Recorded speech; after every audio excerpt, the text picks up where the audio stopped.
why am I here? I don't want to be here. I don't care about what you guys are doing. He didn't do our edits. He sent us shit files. It was a fucking... I'm assuming we can't curse. Yeah. Oh, yeah. Absolutely. All right, music's on. We like this. He created this.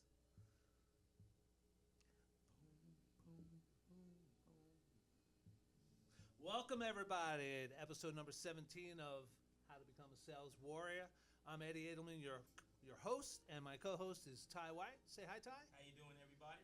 And we have a guest in the house today who is live and on camera from Go. This is Rafe, my buddy Rafe. Rafe, why don't you say hello? Hello, everybody. What do you do, Rafe? I am a master networker, but what you're asking me is I own a title insurance company. Title, we're going to get into that. Ty, what are you up to? I am the owner of Pack Pros not moving and storage. I'm thinking about pods right now. Moving and junk removal. Selling pods. And I got my new Pack Pro shirt on today. I got Eddie's on. Yeah, we mentioned those last week.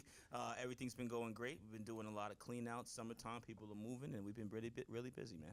And I'm Eddie Pods, and from my last show, I think I told everybody that my role is changing at Pods, moving into more of a national position, flying around the country, visiting people, making important stops along the way.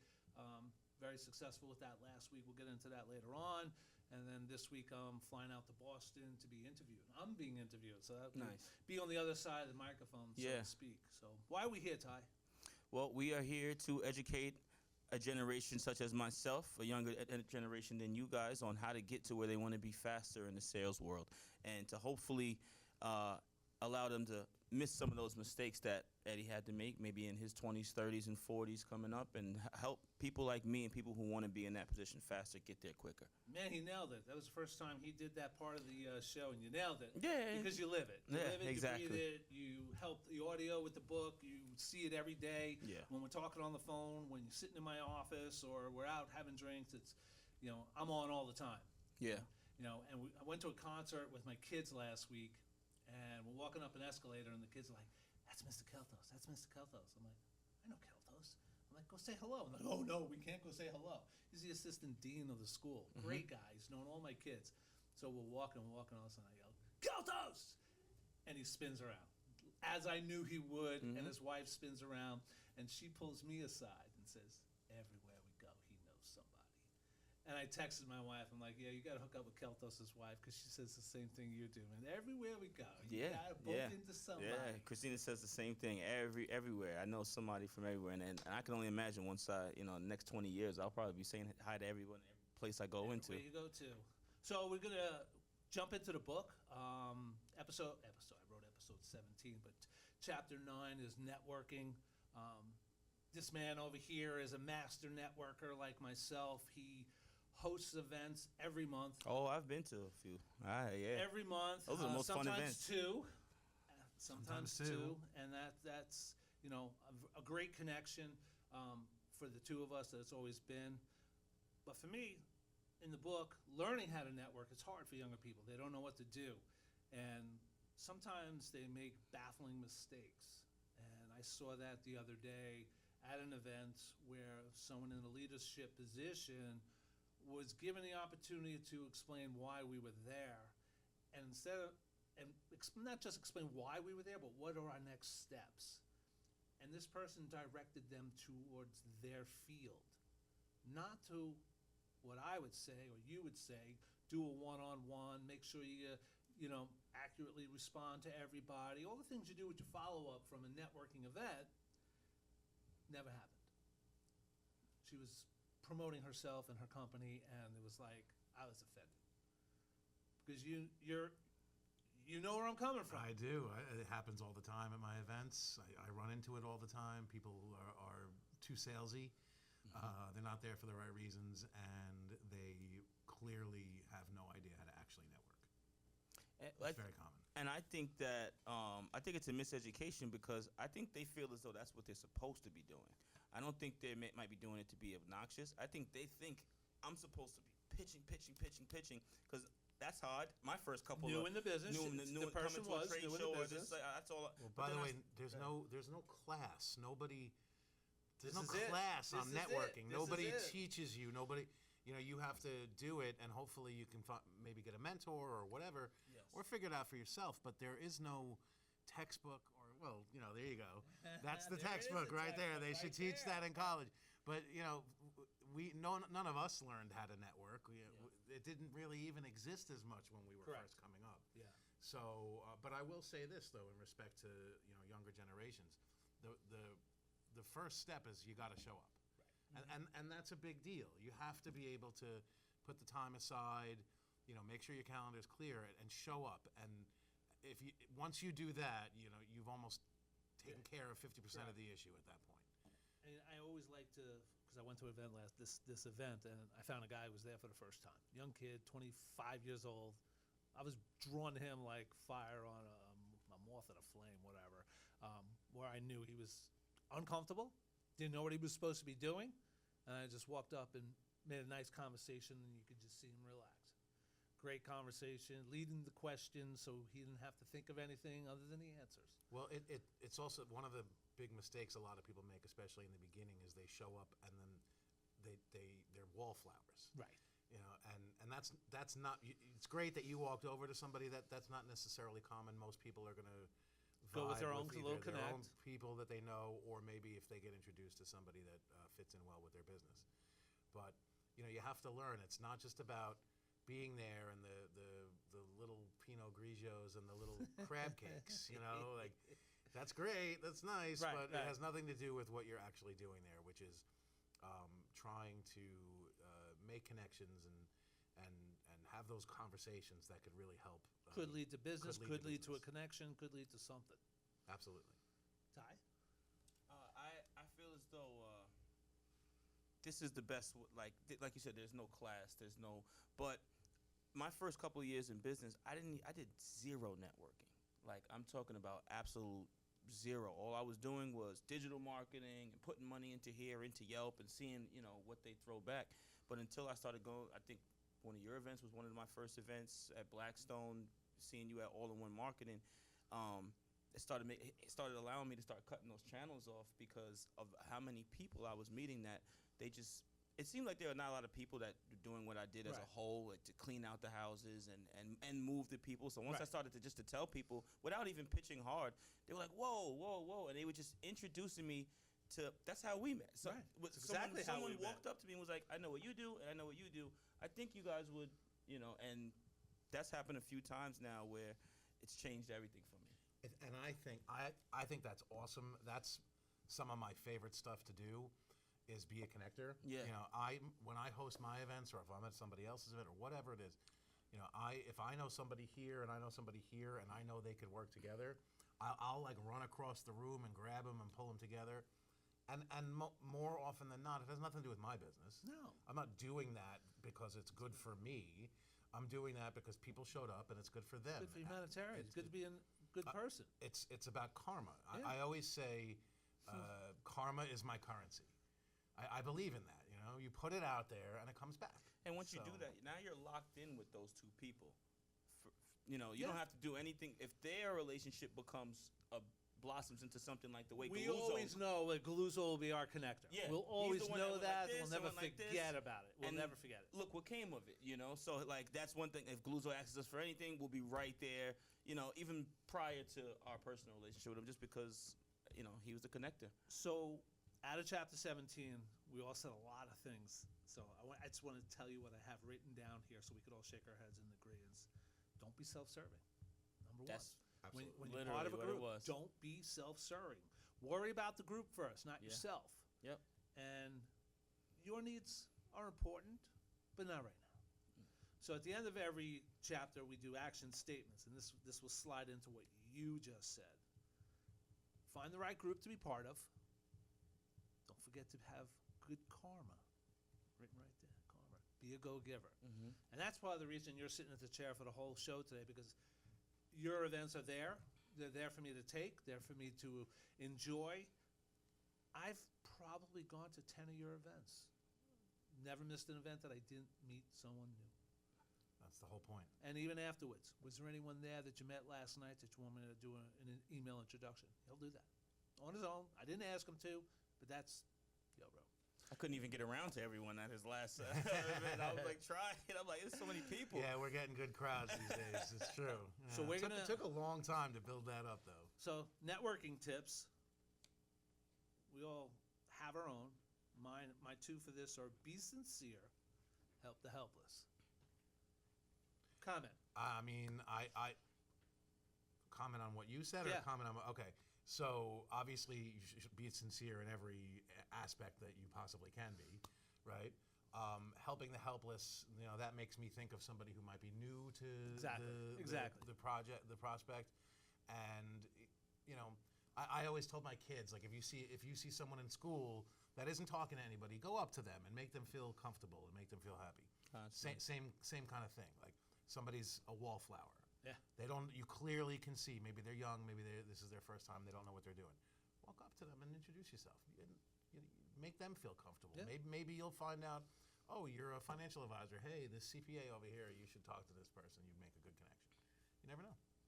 Yeah, and the more you talk to different people, the more you realize how you can help them with the connections that you already have. But if you don't know anything about them or what they do, then you can't grab the pieces that you have in your tool belt Right. to be able to help them. So you got to get educated on what these people are actually doing. So next, trade show tips. There goes my microphone. Uh-oh, we got microphone issues. Sorry, guys. It's all right. I don't know why that just happened, but Good to go. it did. What's that? Say good to go. All right. All right. So Ty and I are doing a trade show coming up. We're doing the Melville Chamber. It's coming up. I'm being strategic. He's being strategic. We reached out to the director because his company, Pack Rose, is going to have a booth, and I've been approved by Pods to have a booth. I called the guy and I said, I want to be next to this guy. We're perfect fit for each other, or we complement each other, and we're strategically aligning ourselves to dominate an area. Any trade show, even if you don't know anyone there, my tip is get the roster who's going to be there, see which business aligns more with yours, and request being placed next to them if the booth is open or across from it or near it. You got a trade show tip? So I think that when you know people who trade shows are a part of their sales universe, and who speak well about them and invite you, whatever, I think you should go and hang with the people that you know. Help your colleague by having a nice crowd around the table, because if you have a nice crowd, people might be like, oh, what's going on over there? And I think that's important. You support the people that trade shows are important, and you show up. And for me, I have a bit of a niche-y business, but there's always a bank or a couple of banks at a trade show. So I love to walk around and see what people are doing. But I would say my tip is, if you don't think, two tips: support your friends, support your colleagues, and also, if you don't believe that a trade show will be helpful for you, don't just think that. Show up. It's worth it. Check it out, because you never know. Correct. Quick tip from you? I think, because what I did last time, I think it's smart to man your booth, but also have someone representing you that's just walking the whole time. Can't do it all yourself. You can't, no, you can't, and you can't leave your station, especially if you're the one who has the most information about what you're doing. You got to stay by your table, but you have maybe a nice girl, maybe somebody with your shirt on, walking around, shaking hands, and getting information, passing your stuff out, collecting cards. Maybe dropping some of your cards into these little raffles and things that are going on. All right, so we're coming to old-fashioned time. We're going to take a break right now. We're going to come back. We're going to do a little toast, and then we're going to get into a little Rafe Lieber talk. Be right back. BRB.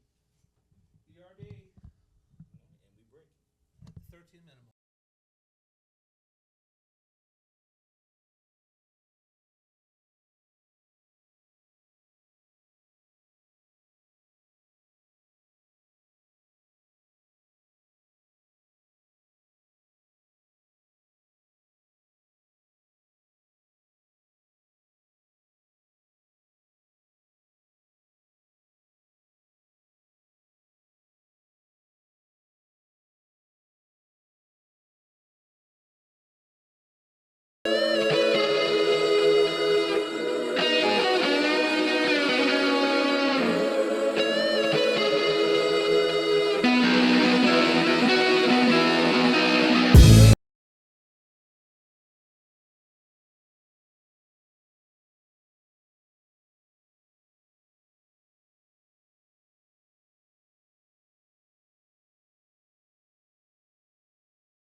final tour. I like them.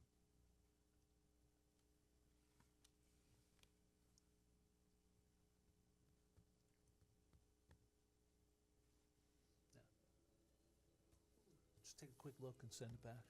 Doesn't mean this minute.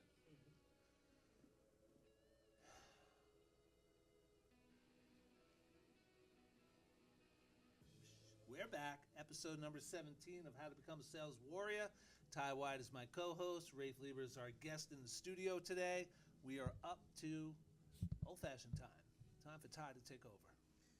Old-fashioned time. This is my favorite time of the episode because old-fashions are my favorite drink, but it's actually the drink that we met over. Our first networking event that we met at was for all-in-one marketing, and we realized that what was going on in the marketing thing was just a bunch of crap. So we ended up going down into the bar, sat down over some old-fashions, which he was a tequila guy at first. And he is a tequila guy. We know So Tequila Tuesday. but now I got him onto the bourbon. But we sat down over old-fashions. We just talked about, this was right after Galuzzo just brushed our shoulders, and then we just dove into what we both do, and then from there we had a lunch, and then from then, man, we were working together ever since. So then we came up with this segment to represent an old-fashioned way of doing business and a new-fashioned way that both still work, because that's what represents our friendship. Because I came in, he shows me the grassroots way of building a business, meeting people, shaking hands. Everything I was doing was online and apps and this and that. But there's a happy medium between them both. So that's a good representation of our friendship, and that's why we do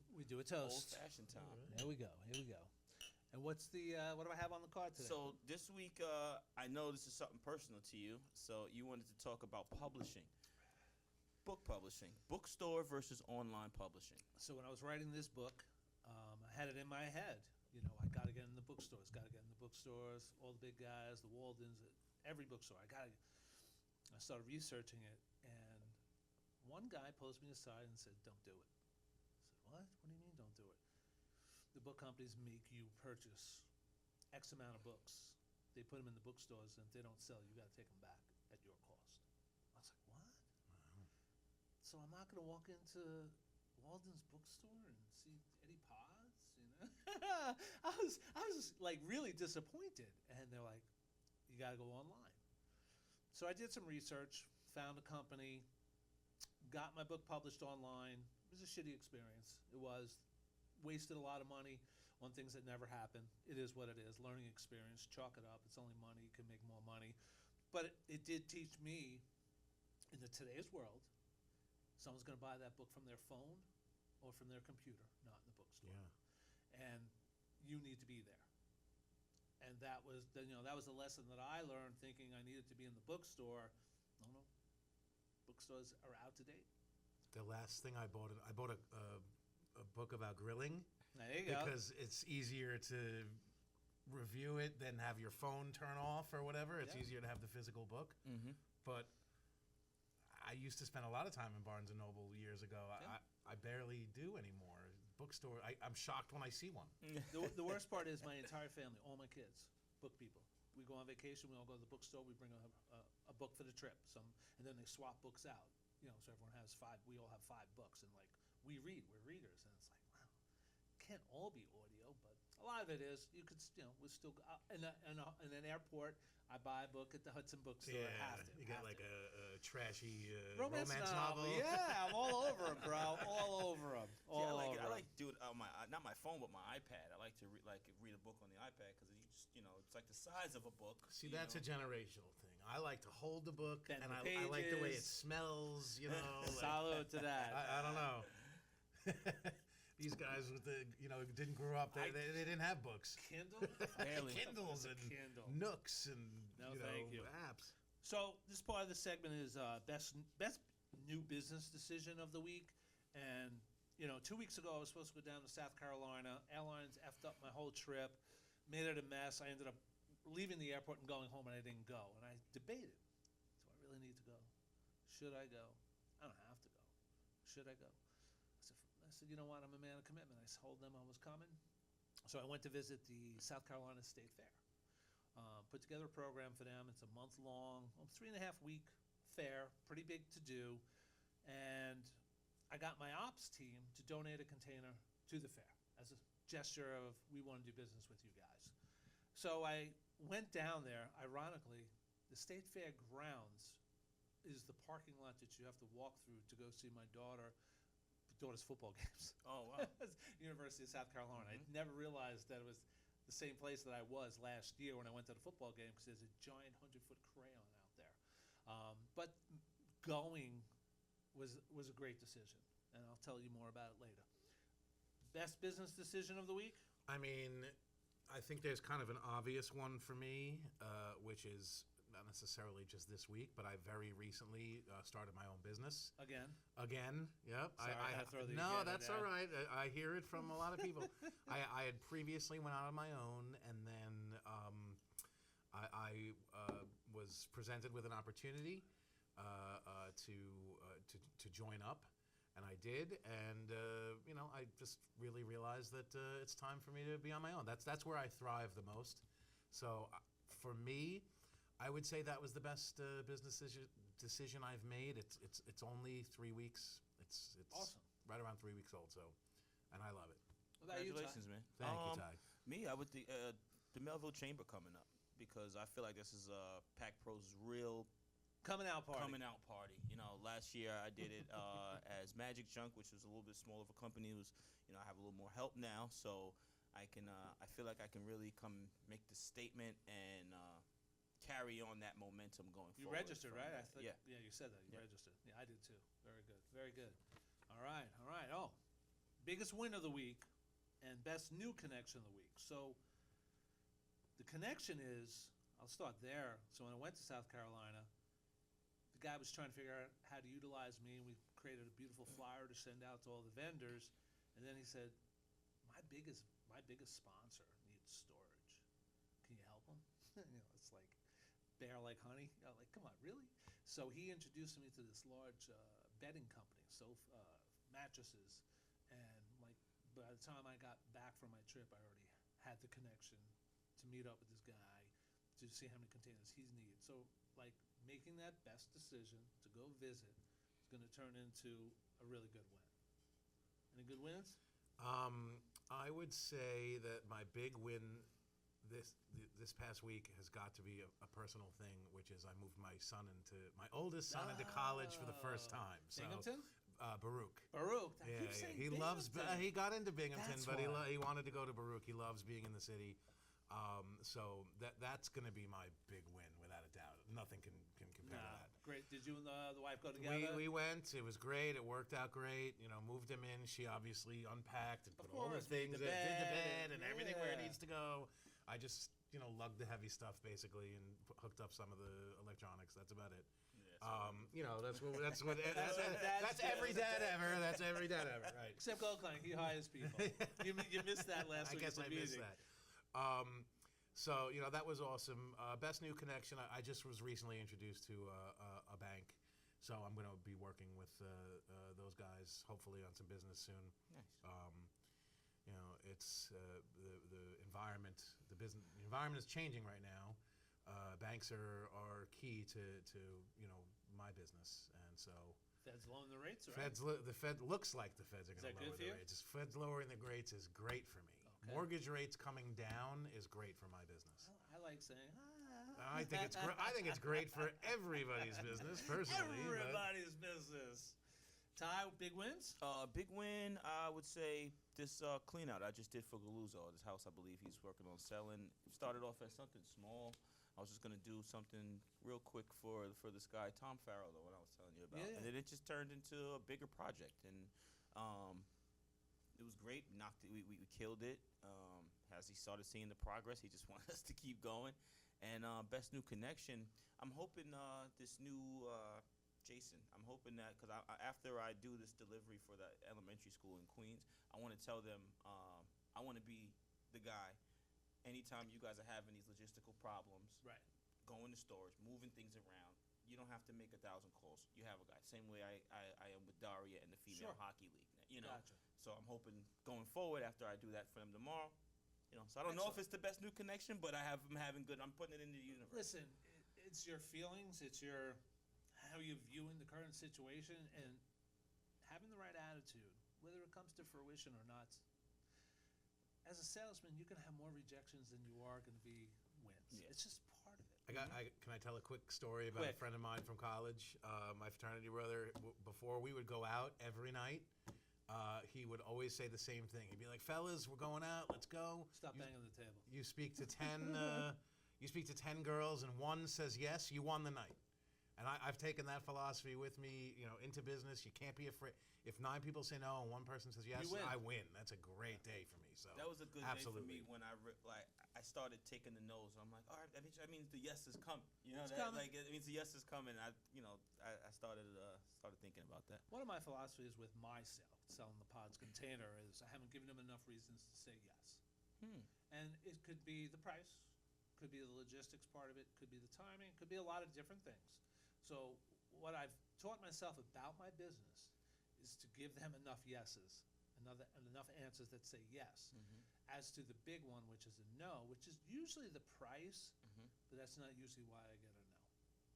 Because I make the service part of it so valuable, like, so what was it?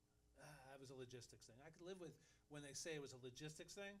When they say it was a price, I always have a problem. It's like, you could pay cheaper, but you get cheaper. Yeah. You know? All right, we're going to jump into some Rafe information. So boy. we know you got 2 kids. We know you're on your second run of your own business. That is correct. Tell us a little bit about your business before being the Mr. Tile guy, as I was introduced to you by. So my first 12 years after college, I worked in government and politics. I worked for elected officials on various levels, from a member of Congress all the way down to a town supervisor. And I ran political campaigns as well, mostly Nassau County, a little bit of Queens, a little bit of Suffolk. It was a great experience. I got out for a number of reasons. One is there's a low earning ceiling in government. The other is that several of my colleagues were getting indicted, No, that's as politicians tend to do. And I didn't want that to be my life, being surrounded by that so much. Yeah. So I transitioned over to title insurance, which a lot of people have asked me, "How did you get into title insurance?" And I always joke around. I mean, I joke around. I'm like, what 8-year-old boy doesn't want to be a Major League Baseball player or a title guy? It was just a very. I spoke to a friend of mine. I had kind of no direction. I knew I wanted to get out, but I didn't know what I wanted to do. He suggested I get into title because you have to know a lot of lawyers. You have to be able to schmooze. So coming from being a politician, schmoozing is part of the game, and also you happen to know a lot of lawyers when you're in government politics. So I made the switch. Took me several years to build it up, but there was something about the business that felt good and comfortable to me. Felt like it was the right fit. And 15 years later, I'm back owning my own title company, and I love it. I love every day. It's funny. The first time you helped me was pre-Trump, pre-fight. Sorry, Which I don't do anymore. Which I would like that. Yeah. So the backstory to that is we were really good friends for about a year or two, and then the whole political campaign of the Trump and the Clinton thing went on, and we went on social media and got personal. Yeah, that was a big mistake. Big mistake. We ended up not speaking for a year. Mistake a lot of people made. Yeah, definitely. We chose politics over our friendships. Yeah. Both of us. And it was like, F him. And he Yeah. was like, F him, I don't need him. And then we bumped into each other later on. But go back. Go back to when pre-Trump, you were working exclusively with Berkshire and Hathaway.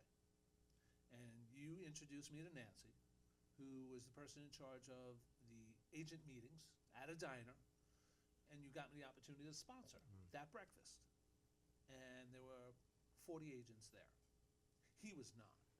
He was not there to make this transition nice and easy for me. He decided to bail on the breakfast. I might have had a hosting. conflict. I don't know. Yeah, you were hungover. We'll just go Sure. But anyway, you gave me the opportunity. Yeah, I paid for it. But not everyone gets in those doors. Not everyone's willing to open up the door for you. And he literally opened the door directly to the person who said, "Oh, we can do it on April 25th. You're good." Okay. So I mean, that's my first networking relevation with you personally, giving me something. And by the way, that was not something that helped me. I did that because I knew people and I knew it could help you. It wasn't something that I would. This goes back to what we were talking about Right. earlier about karma and helping Sure. people. I think that is so important. It's never about what can you do for me. It's like ask not what your country can do for you. You know, it's the same What thing. can you do for your country? Is your government experience with the campaign stuff, where you get all of that networking and being able to gather all these people and control and is that from where that comes from? To a certain extent, when you have a gathering in government, it's usually precipitated by the constituents. They're the ones that want to meet and talk about something that's going on in their neighborhood. This is, for me, this is more proactive, where I'm setting it up and I'm inviting the people and bringing people. But I do believe that my experience in government and politics was absolutely invaluable. And while I don't miss it, I definitely do not miss it, except on Election Day. I always miss it on Election Day because that was such a great day. I do look back on my time fondly, and I do believe it helped prepare me for what I do now. You know, politics is an ugly game. It's, me and you have had some great conversations recently about politics, and we don't agree on many points, any point. It doesn't even matter what we agree or disagree. But if you have a friend who loves politics, set some boundaries, be able to speak about it. It shouldn't be a conversation you can't have, Well, I think when the conversation centers around issues, it's a great, amazing conversation to have. When it starts to center around personalities, that's when I think you get into severe problems. Well, so a question from a younger person. When I was a little younger, I remember who you voted for was supposed to be private. Right? Wasn't it kind of like Yes. You don't just go around and Bragging about who you... or you don't ask someone who they're voting for because that's not really polite, right? Or that's not. You're not wrong. So You're not wrong. where did that just disappear? And everyone wears who they vote for right on their chest. I would imagine that different people with different views are going to say it started at a different time, but I think that it's probably the mixing of the fact that our politics has never been more divisive and continues to get more divisive as things go along, coupled with social media. The fact that they're using the technology to push their agendas. Come on, all the horrible memes you see now of both candidates. So that's what's making it an open conversation. Yes, without a doubt. I think social media is the biggest catalyst. Yeah. When I felt during the Biden-Trump campaign that my Biden friends and people on the social media were horrible and mean, and they were doing these horrible TikToks and Instagrams, and I was praying that my guy would not stoop into that, and he did. They all get into it. They all got their hands dirty. They all started doing it. You suck. No, you suck. No, you suck. Now here's why you suck. And it was like, I can go back as far as Ronald Reagan when he became president, and I think he beat Mondale. He beat Carter first, and then he beat Mondale. And then Mondale. But you just felt like there was a certain amount of respect that was given. Respect, integrity. Ronald Reagan won 49 out of 50 states. That could never happen again. No. That's unheard of. That's not possible. That wasn't voter fraud. That wasn't, New York was a red state back then. Yeah. So it can't happen. It just puzzles me. Like, I don't believe, and this is my opinion, because I'm a proof of it. You don't vote just for party. You should vote for what's best for the country. That's my opinion. Democrat, Republican, what do you think will be best for this country?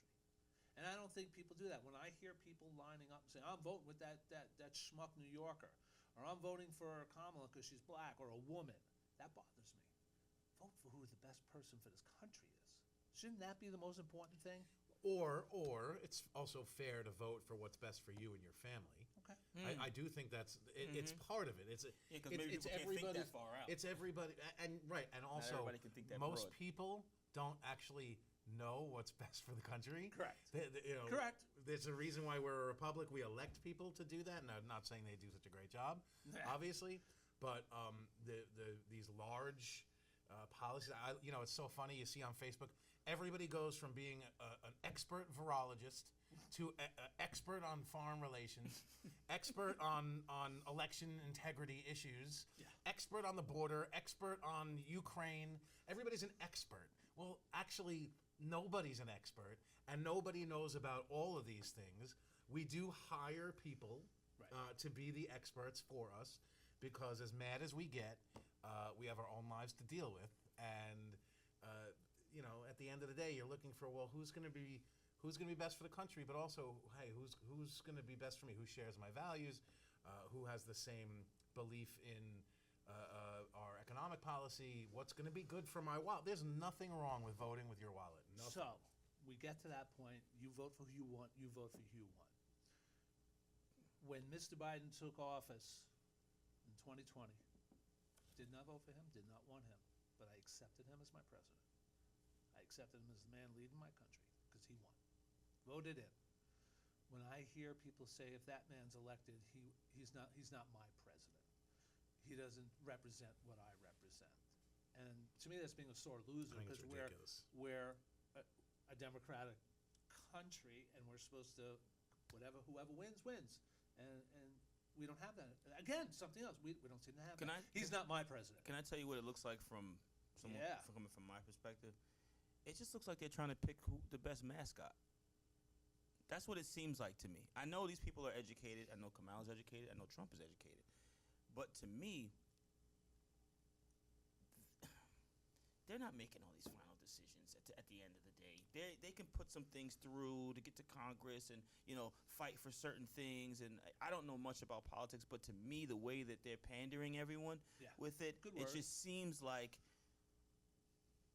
you want your mascot, you want our mascot. Our mascot. You're not wrong. Because at the end of the day, it's so deeper than just that person. I know. But we put so much. But they are the figurehead at the end of the day. We have to have one. And we have to have one. And there's a cabinet, and there's the staff, and I happen to be watching.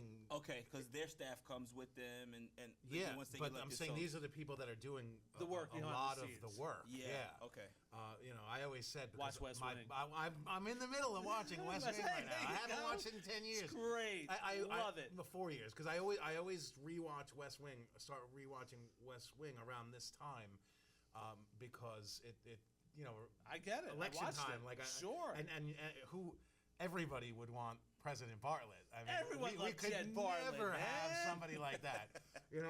I would give anything to have President Bartlett again, but the president is the message deliverer.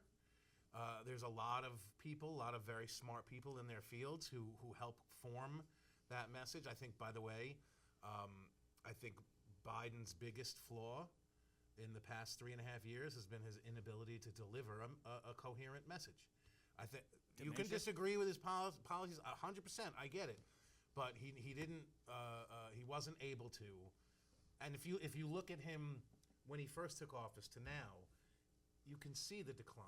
Right. Yeah. You look at Obama when he first took office. You look at him now. He looked like he was 17 years old. Yeah. But now he's gray and older, and I think that office does that to you. I mean, there's no doubt. The 3 a.m. phone call and all the crazy decisions that you're making. Let's get to the war room. The situation room and whatever, and getting that's stress. getting this, it'll drive you crazy. Like it's got to make you insane. And that's probably why maybe we don't always get the best people. We don't always get the best people to go into politics. Not just who's in the White House, but Congress and the Senate and local. And now with social media, and everybody wants to get you, and your opponents want to kill you and beat you up. It's terrible. And things on Twitter and Facebook and whatever. It is a brutal profession. It sucks the life out of you. It absolutely does. You do not earn a lot of money, so if you're not independently wealthy, that is a hard. How was Biden a millionaire then?